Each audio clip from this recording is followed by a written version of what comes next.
It's hard to believe it's been 6 months since we moved into our beautiful $84,000 off-grid dream home here in Bohol, Philippines. Yeah, and it's gone by so fast, but we've loved every minute of it. But here's the thing about building with such an ambitious budget like that. You discover surprises after you move in. We replaced all our floors and wardrobes. We built this beautiful shade structure complete with fire kitchen, We've made a fish pond fixed some major leaks. and beautified some areas that are already kind of beautiful. And that's just to name a few. So stick around and we'll show you everything we've done, plus the lessons we've learned that might save you a lot of time and money if you're planning on doing the same. Come on, let's show you around. Now, before we get started, I just want to clarify a couple of things. Now, we built this house, which is 2 bedrooms, 2 bathrooms, with a 80 square meter terrace and a pool, with a guest house with another bathroom for $60,000. Now, we did come in on budget, but after that, or during the process, we actually decided to do some additional things. We added a solar system, which was 415,000 pesos. We did some drainage, fencing, furnished the place, curtains, all that sort of thing.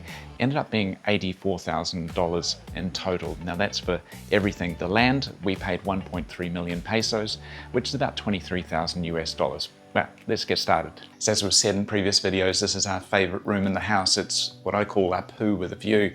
And there's a couple of things we've done in here since moving in. The bamboo was treated with borax so we don't get termite damage, but they put a really cheap lacquer varnish on there. So we've actually had it stripped back and re-varnished as well, just to protect the bamboo. And this bamboo on the ceiling is just there to sort of soften the area, but they rushed it and put it up without treating it. I'm pretty sure they didn't treat it because we're getting little droppings of termite dust in various areas of the bathroom. It's a pain in the ass to clean up. This is coming off this week and we're going to put fluted wood on a panel going that way. I think it's going to look quite nice and it'll be zero maintenance. And the guest bedroom is already done and I think it looks so much cleaner and more modern, and we probably should have just done it from the start. And these leaves are out of control. I think they need a bit of a trim. No one wants to be hit in the head with a leaf while you're taking a shit.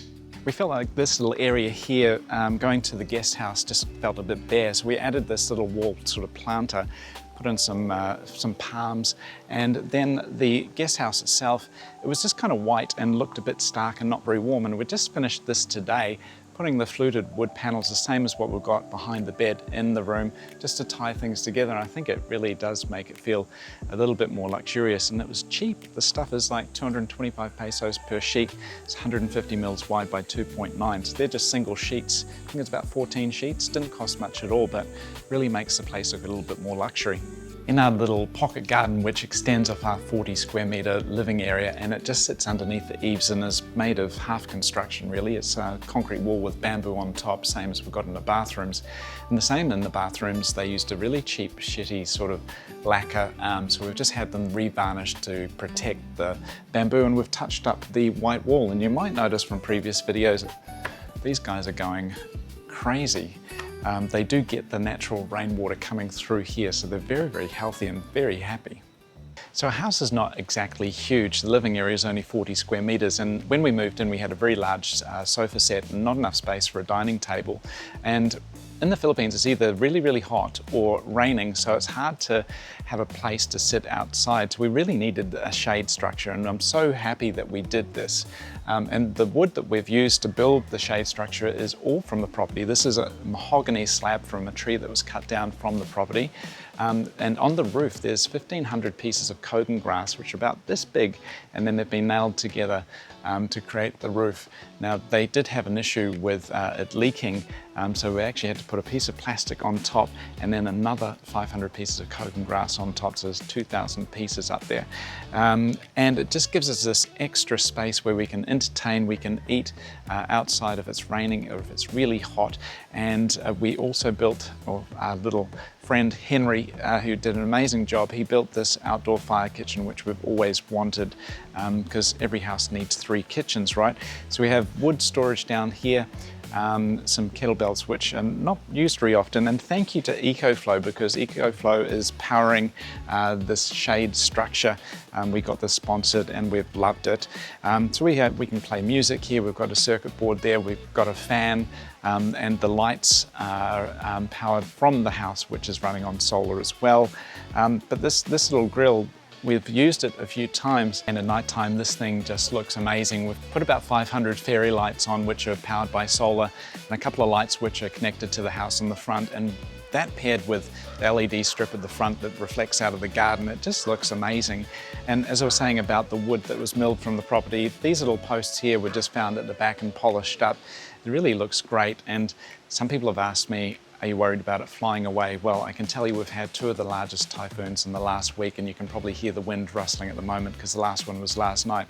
It's still standing, it's very, very solid, and it is connected to this big concrete fire kitchen as well, so I think we're going to be okay. But I just love how all the wood came from the property, from the land that we bought. It's helped build this house, and everything, even like this table here, is made from the wood from the property. So it's just a cool part of this sort of Corellia homestead story, I guess. There is a slight little roll off here, so when it rains, we had water just not coming in, but just kind of pooling and just running in. So we just put this little lip, little tile here. It's not ideal, but anyway, it solves the problem. We weren't too sure about these lights, so we changed them to these ones. I think they look pretty good. What do you think? Now, a tip I haven't really mentioned before, but I'm starting to realize that my impatience was really a virtue in planting things early. As soon as there was an area of the house that was kind of settled, we knew there was going to be no more construction. I was impatiently planting things because I knew it was going to take time for it to grow. So we got things like fruit trees and the landscaping around the front of the house done as pretty much as soon as the house was, or before the house was turned over to us. And I think getting it done early, knowing that it's going to take time, it's a good idea. We've purposely kept as many trees as we can on the lot for shade. We've used a lot for wood to build stuff, but these 3 behind me, they're dropping these disgusting, dirty fruit. The bats eat them, they fall down, they rot our grass, we get flies. So we're going to cut down the top third of each of these trees. Still retain the trees, but get rid of the foliage, especially in the typhoon. They were kind of wobbling around a bit, could be dangerous. Anyway, the tops are going to get lopped off. This is our utility room, which houses our solar batteries, inverter, pool pump, house pump and that sort of thing. And it just had a rough concrete floor. And we had a little bit of a leak coming through the back of the house. It wasn't properly sealed, and I'll show you that next. Anyway, Henry, our workers, tiled it and waterproofed underneath, and we've also added some shelving just to make it a bit more functional. When you move into a new house, there's various things that you're going to find out that you don't know until something happens, like 3 days of rain.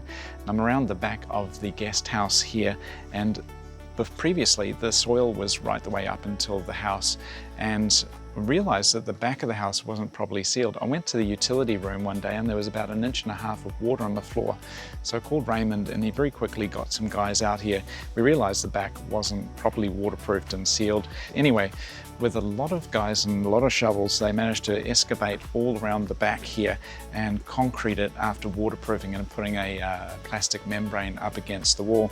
But basically the water was sitting here, it was coming up through our bathroom in the guest house and also at the back of the utility room. So the guest house finishes here and then the utility room starts here, but they've concreted everything. It looks nice and tidy now, but yeah, I guess they should have done it at the start, but you find out these things, and luckily we had a good contractor who has rectified everything without charging us. Since moving in, we replaced a full 80 square meters of flooring, and this is actually the 3rd incarnation. The first one was meant to be a polished concrete, which kind of went wrong. We covered it with an epoxy. Actually, this is the 4th. They covered it with a rubberized paint first. That didn't work. Then they covered it with an epoxy. Then we gave up and we just decided we're going to tile the whole house while we were away. So in 10 days, the architect builder managed to replace all the floor with these beautiful tiles. It cost us 55,000 pesos, and they sponsored the labor. I think it looks great. Let us know what you think. When we moved in, this was just a dirty great hole, part of the drainage trenches, and it was always meant to be a fish pond for me to sit in my bahai kubo and go fishing. Anyway, Raymond, our architect builder, brought in some guys and they did some concrete work and made it look like a beautiful little fish pond, but they have lined the underneath with plastic, but it does look like it's losing more water than it should. I think it should be up to the little pipes there that go through to the trenches. Anyway, we're looking at getting some tilapia this week or next week, and I'll make a video showing you how it was actually built. Our small pool, or as some people have called it, a glorified bathtub, is only 4.2 meters long by 2.4 meters wide, and it sits within our 80 square meter terrace. We love it, and although it's small, we have had up to 15 people in here. Anyway, after about 3 months it started to leak. We're losing about 100 to 200 litres of water per day, and we did so many tests to try and find out where the leak was within the pool. Turns out it was somewhere between here and there, where the pipes are about this deep down in concrete. They had to chip out all of the tiles, expose the pipes, found the leak, resealed it, and it's been good as gold. The joys of home ownership. Home ownership. Anyway, it's fixed now. I think the gate was kind of rushed, and again, this is wood that was milled from the property.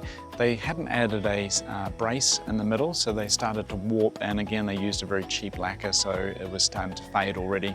Anyway, our mate Henry has put the braces on, put in 3 coats of varnish, so it should be nicely protected now. And we never had one of these, so you could actually push the gate in to have added that as well. There's lots of little things that you need to do when you buy a house. We're never sitting still. The wardrobes in the cabinetry in our bedroom we were kind of okay with, but Raymond, our architect builder, wasn't happy with some of the joints with the laminate, and it did look a bit average. So anyway, he's replaced all the wardrobes and the cabinetry, and I think it looks really good and complements the colour of the fluted wood behind the headboard as well. So 6 months in, we feel like the house is kind of now complete, and there's not much else we really want to do, although I'm sure we will find other things. But there is one thing. My weight has blossomed after moving to the Philippines, and I really need to get back into exercise. I used to be a health club manager, personal trainer and nutritionist. Anyway, behind me we have some crawling vegetables which have really not gone very well at all because we have too much water here. They're all going to be pulled out, and we're going to build ourselves a little 8 meter by 3 meter gym just to give us a little space where we can exercise on a daily basis. Hopefully. Well, that's a wrap for this week. If you're looking at buying land or building in the Philippines, we conveniently have a book called A Foreigner's Guide to Building in the Philippines, which is available at thegroundednomads.com, and it's only $7.99. If you want to watch other videos about how we built this house and a price breakdown, there'll be another one up here and some in our playlists. If you've enjoyed this video, please give it a thumbs up. Subscribe to the channel if you want to keep up to date with what's happening here at Australia Homestead. I took your line, didn't I? You did. Until next time. Take care. Just trying to get it out, you know. You're always in a hurry. I need coffee. Let's get coffee. $84,000 off-grid dream home here in hell. That's a lot, isn't it? Beautiful f***ing bum ass. By 2 point. I've had 12 kids in here. Oh, that sounds like a pedo. Into our beautiful 84,000. It's hard to believe it's been 6 months. Been 6 months since first f***ing back. Beautiful $84,000 dream home off-grid as well, you f***er. Grid dream home here in Bohol, Philippines. Yeah. Yeah. A beautiful $84,000 dream home f***ing off-grid and shit. Building with such an ambitious budget like that. Yeah, f***er. And beautified some areas that are... And beautified some... In the wind, they were really f***ing bum ass. Just cut down the top 1/3 f***ing bum. And then I think it looks amazing. Amazing, always f***ing amazing. Building or build... Well, that's a wrap for this week. Quiet on set.